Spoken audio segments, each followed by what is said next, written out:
안녕하세요. 저는 올해 불혹에 접어든 주부입니다.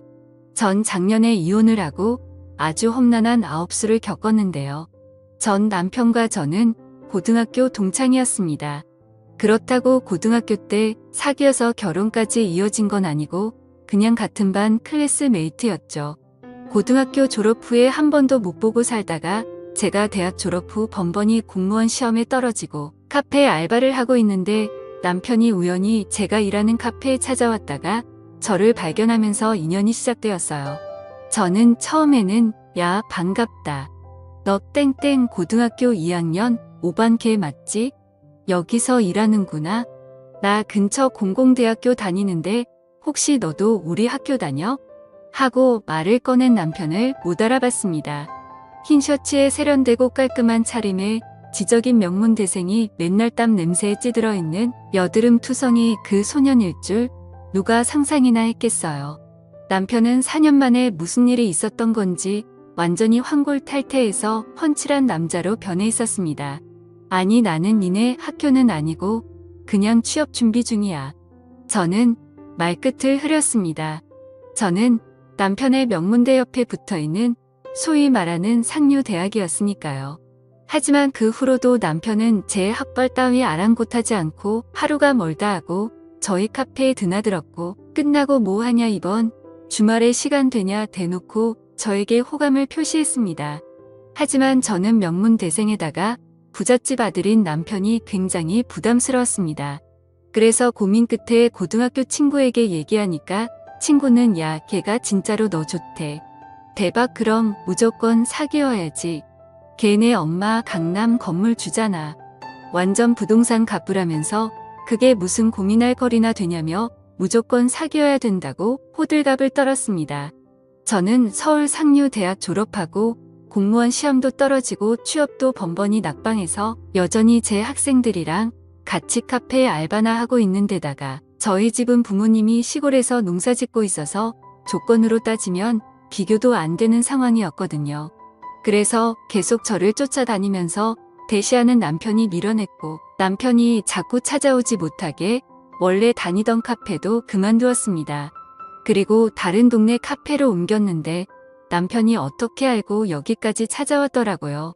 알고 보니 제 고등학교 친구한테 전화해서 통사정을 했대요.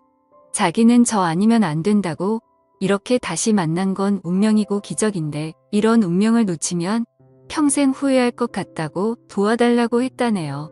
그러면서 제 앞에 꽃과 반지를 내밀며 정식으로 사귀자고 프로포즈를 하는데 솔직히 그 순간에는 저도 여자인지라 가슴이 너무나도 설레고 떨려서 머리로는 안 되는 줄 알면서도 저도 모르게 사귀자고 말해버렸습니다.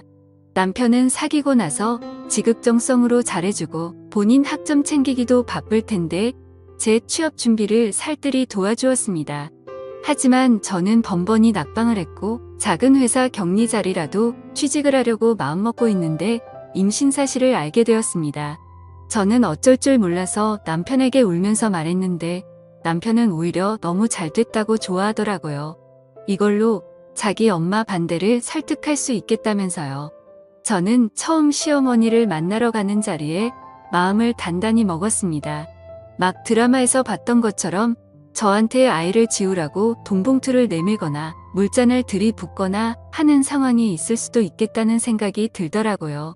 그런데 그날 저는 시어머니에게 돈봉투를 받았는데 그 돈봉투는 한약 지어먹고 몸에 좋은 음식 사 먹으라고 준 용돈이었습니다. 시어머니는 기왕 이렇게 된 것도 인연이니까 앞으로 잘해보자고 내가 딸이 없으니까 너를 내 딸로 생각하겠다고 했습니다. 그러면서 결혼 조건을 내걸었는데 이들이 아직 26밖에 안 됐고 남편도 대학원 가서 교수까지 되려면 부모의 경제적 지원이 한참 필요하니까 자기 집에 들어와 살라고 했습니다. 저는 흔쾌히 그러겠노라고 했어요. 솔직히 그땐 계속된 취업 낙방으로 자존감이 바닥까지 낮아졌을 때여서 학벌이며 집안이며 재력이며 능력이며 가진 거 하나 없는 저를 받아주고 결혼 승낙해주는 것만 해도 감사하다는 생각이 들었습니다. 무엇보다 왜 애부터 가졌냐고 타박 한마디 없이 좋게 말해주는 시어머니가 너무 고마워서 결혼하면 제가 모시고 살면서 더 잘해드려야지 마음먹었습니다. 그렇게 저는 배가 더 불러오기 전에 서둘러서 식을 올렸고 친구들은 카페 알바나 하던 애가 한순간에 명문대생 남편 만나 강남 건물주 며느리까지 되니까 부러워서 어쩔 줄 몰라 하더군요. 취직 대박 났다고 신데렐라라고 그렇게 뒤에서 시샘으로 수군거리던 애들이 또 제 앞만 오면 남편 친구나 후배 중에 괜찮은 남자 있으면 소개시켜달라고 그렇게 아부를 떠는 거 보면 역시 여자는 남편 잘 만나서 시집 잘 가는 게 제일이다 싶어서 뿌듯하고 즐거웠던 것도 사실입니다. 여하튼 저는 주위의 부러움을 한 몸에 받으며 남편과 결혼했고 아이가 태어나기 전까지는 아주 잘 살았습니다. 그런데 이 행복이 출산과 동시에 끝날 줄은 상상도 못했습니다. 병원에서 몸을 추스르고 딸을 데리고 조리원으로 옮기려는데 시어머니가 제 품에서 딸아이를 데리고 가더니 자신이 조리원에 들어가는 게 아니겠어요. 저는 애는 내가 낳았는데 왜 시어머니가 조리원에 들어가는지 대체 이게 무슨 일인가 싶어 어안이 벙벙해져 보고 있는데 뭘 그렇게 멀뚱멀뚱 보고 서 있어. 얼른 집에 가서 내 남편 밥도 해주고 잘 챙겨주고 그래야지. 애기는 내가 돌볼 테니까 너는 내 신랑이나 잘 돌봐. 저는 친정엄마가 시골에 계시고 농사 짓는 분이라 서울로 올라와 제 몸조리를 도울 수 없으니까 아기를 위해서라도 제가 조리원에서 같이 조리를 받아야 하는 게 맞다고 했지만 시어머니는 한사코 거절했죠. 너는 내가 10개월 동안 그렇게 편하게 놀고 먹었으면 됐지 뭘 더 조리를 하겠다는 거야.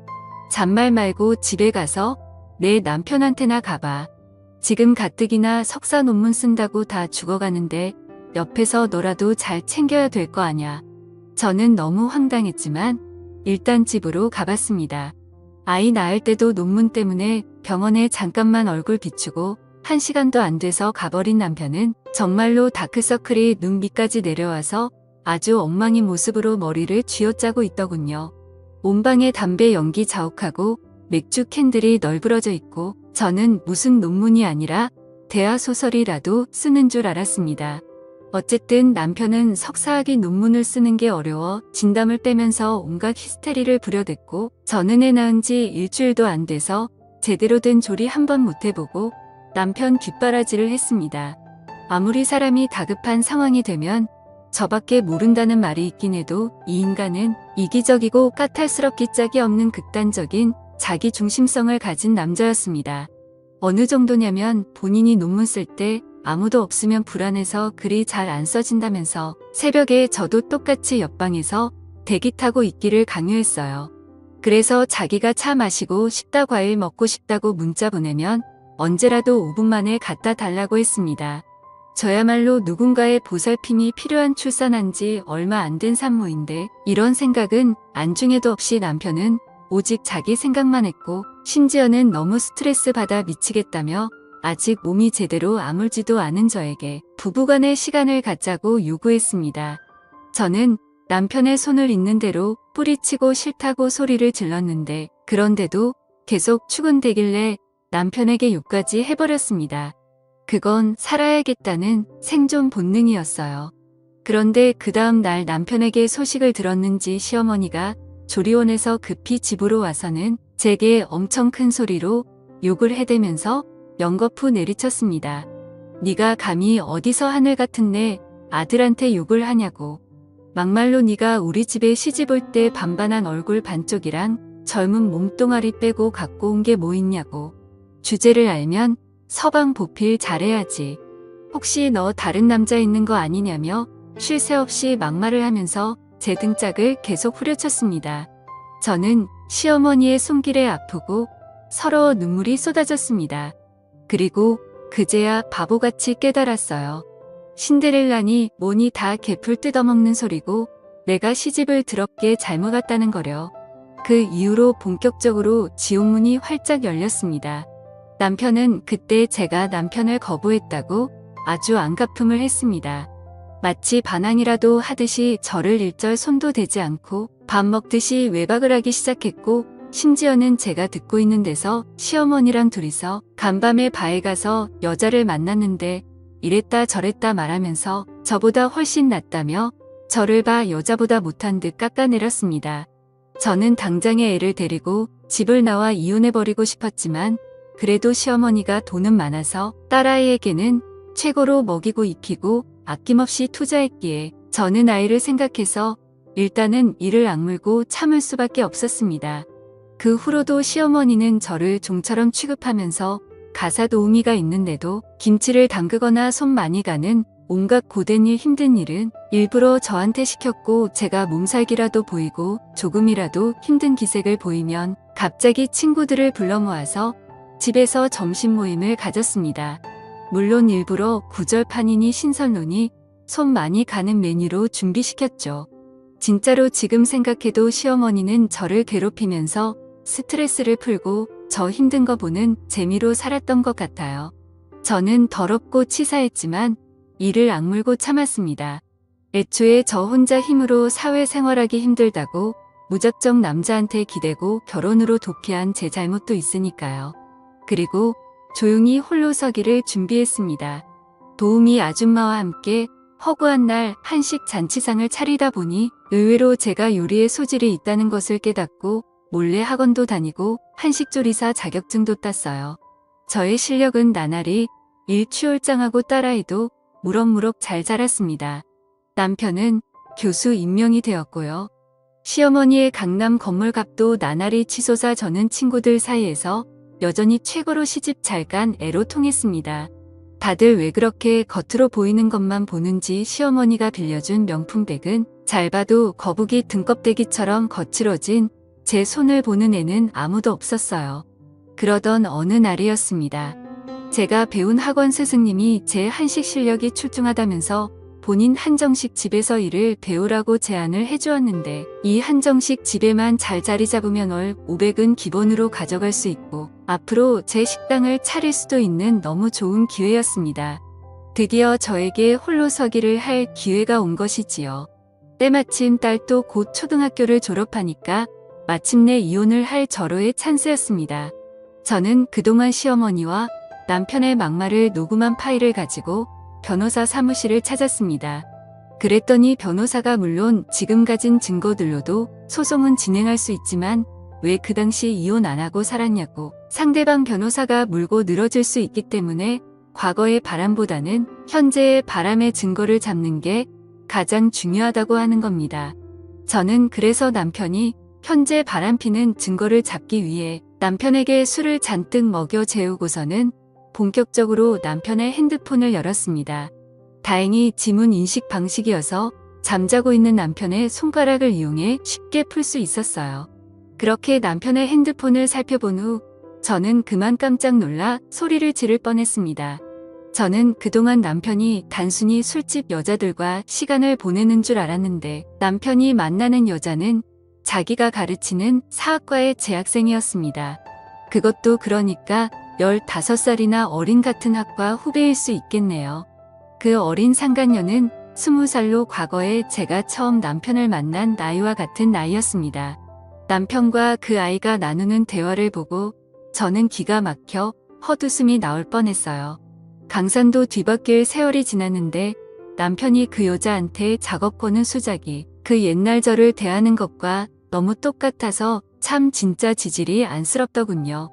그 여학생도 집이 어려운지 패스트푸드 가게 알바를 하던 아이였는데 남편이 공부를 도와주겠다, 취업 준비를 도와주겠다고 꼬셔서 접근했더군요.